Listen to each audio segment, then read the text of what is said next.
యెరూషలేమునకు తీసుకొని వచ్చుటకు దమస్కులోని సమాజము వారికి పత్రికలిమ్మని అడిగిరి.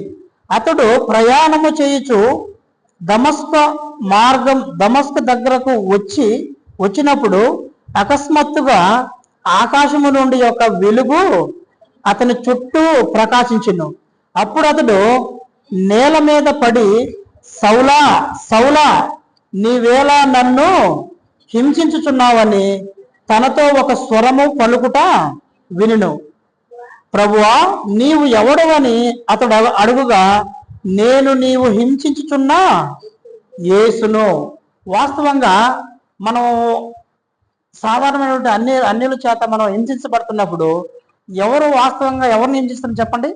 మనం యేసుక్రీస్తు నందున్నాం గనుక వాస్తవంగా వారు హింసిస్తుంది మనల్ని కాదు.